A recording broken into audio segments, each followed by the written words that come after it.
sini kami dari kelompok 4 akan mempresentasikan tentang hasil kerja kelompok kami terkait sistem otot pada ikan. Next.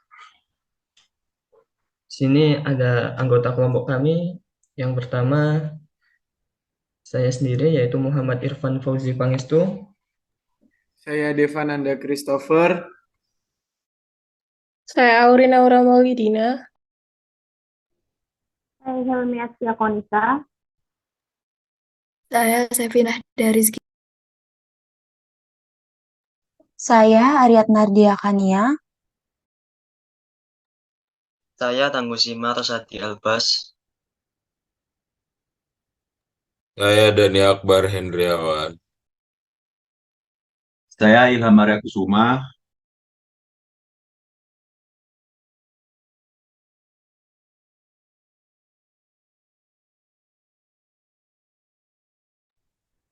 Nadia. Saya Nadia Sulfiasari. Edil Saputra.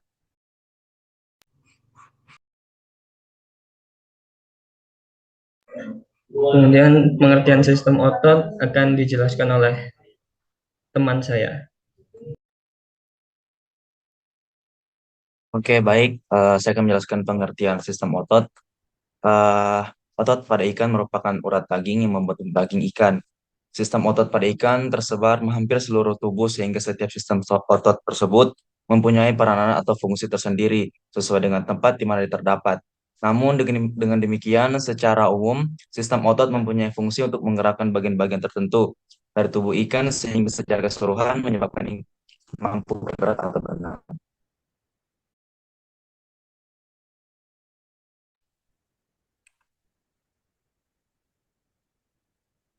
Baik, selanjutnya ada fungsi otot pada ikan.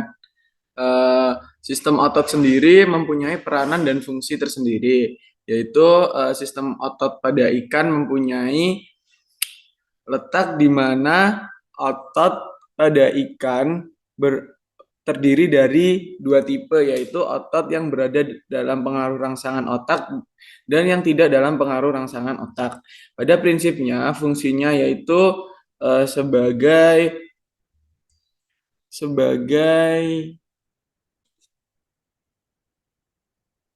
rangka otot untuk menggerakkan sebagian badan ikan dan berpengaruh terhadap kepasifan atau pergerakan ikan saat berenang.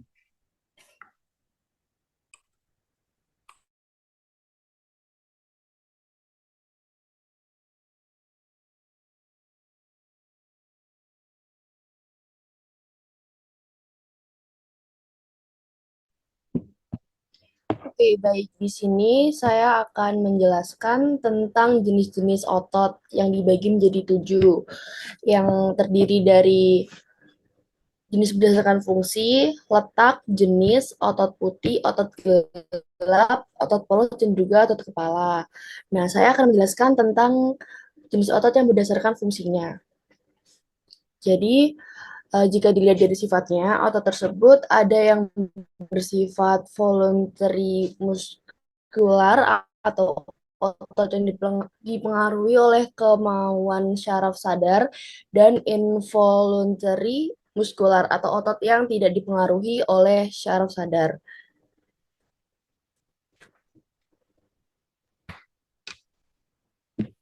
Baik, untuk selanjutnya ada otot yang jenis otot yang dibagi menjadi berdasarkan letak.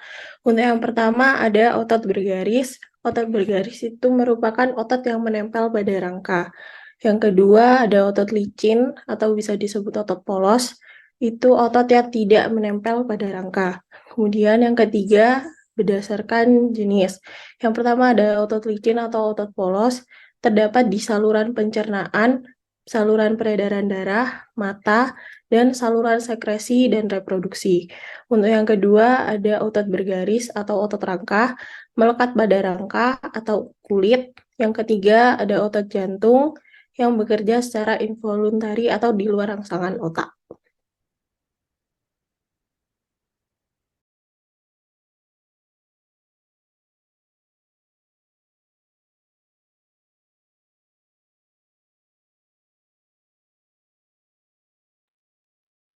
Oke, kali ini saya akan menjelaskan tentang otot putih. Otot putih, otot putih sebagian besar jaringan otot ikan berwarna putih tetapi tergantung pada spesiesnya. Banyak ikan yang memiliki sejumlah otot gelap. Hampir semua ikan tawar memiliki otot putih sepanjang waktu. Ini adalah hampir semua ikan memiliki hampir semua ikan air tawar memiliki otot putih sepanjang waktu. Ini adalah tipe makanan yang bergerak lambat, lamban, atau terbawa dalam kasus ikan laut. Umumnya ikan demersal yang mencari makan di tengah atau dasar perairan dan bergerak dengan lembut atau berkala memiliki kandungan otot putih yang lebih tinggi. Dengan sedikit otot gelap, otot putih memiliki kadar lipid, hemoglobin, glikogen, dan vitamin yang lebih rendah dibandingkan otot gelap.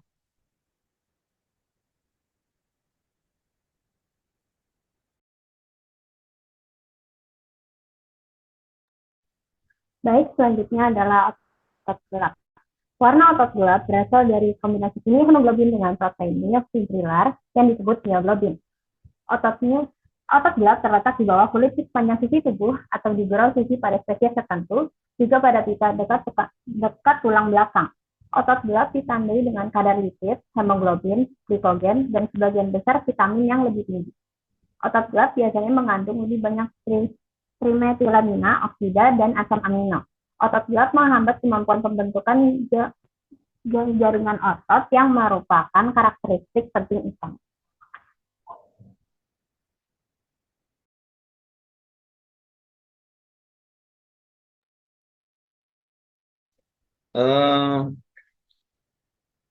Baik, pada penjelasan ini yaitu otot polos. Otot polos yaitu terdapat di beberapa bagian organ antara lain saluran pencernaan, gelembung renang, saluran reproduksi, dan ekskresi. Sifat dari otot ini adalah involuntary atau yang tidak bisa bekerja di bawah rangsangan otak.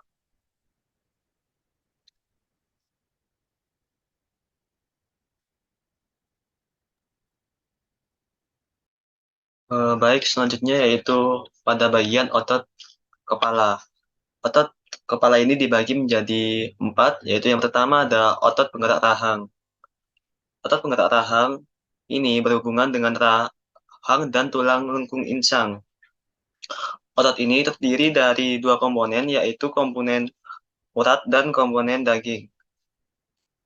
Kedua ada otot penggerak rahang bawah. Otot penggerak rahang bawah ini bertugas menutup mulut ikan dan letaknya ini di bagian kepala. Ketiga ada otot penarik eksternal. Otot penarik eksternal ini bertanggung jawab atas penggerakan rahang dan berhubungan dengan lengkungan rahang dan juga insang. Yang terakhir ada otot elevator palatini. Letaknya ini di bagian kepala insang dan fungsinya ini untuk mengangkat palatum saat ikan sedang menelan makanan.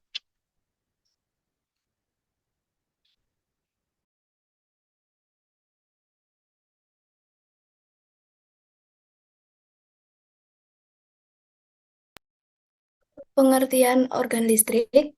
Organ listrik ini berasal dari otot yang memiliki ragam penampilan, lokasi, dan juga struktur. Ikan yang hidup pada daerah beriklim sedang mempunyai voltage yang lebih tinggi daripada ikan yang hidup pada daerah dingin. Pada umumnya, ikan laut mempunyai voltase tinggi dibanding ikan air. Dalam biologi, organ listrik adalah organ umum pada semua ikan listrik yang digunakan untuk tujuan menciptakan medan listrik.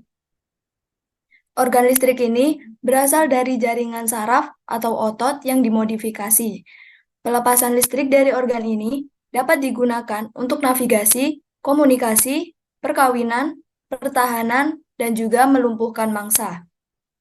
Organ listrik terdiri dari tumpukan sel khusus yang dapat menghasilkan listrik, yang disebut sebagai elektrosit, elektroplak, atau elektroplaksi. Pada beberapa spesies berbentuk fusiform atau torpedo, di tempat lain mereka adalah sel seperti cakram datar. Secara pasca sinaps, elektrosit bekerja seperti sel otot, yaitu melakukan depolarisasi dengan masuknya ion natrium dan kemudian melakukan repolarisasi dengan keluarnya ion kalium. Tetapi elektrosit jauh lebih besar dan tidak berkontraksi, sehingga mereka juga memiliki reseptor yang berupa asetikolin nikotina.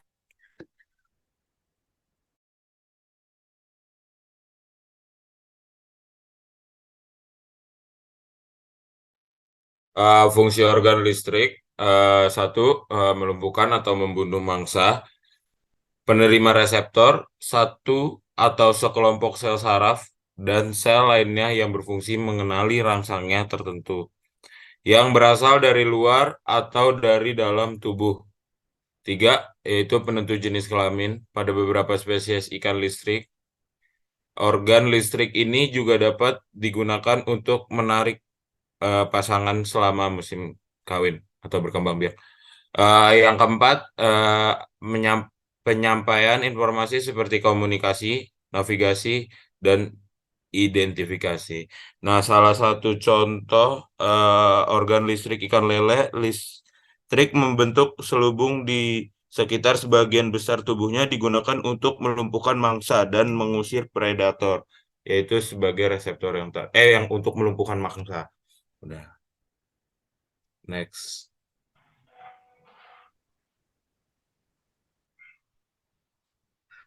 Kemudian kita masuk pada kesimpulan. Jadi pada sistem otot ikan itu memiliki bermacam-macam bentuk dan fungsi.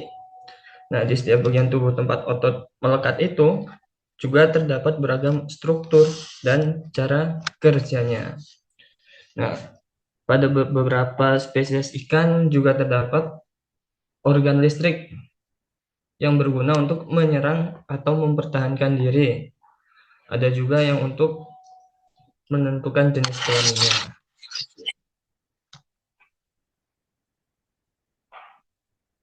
Oke. Terima kasih. Itu saja dari kelompok kami. Apabila banyak kurangnya, kami minta maaf yang sebesar-besarnya.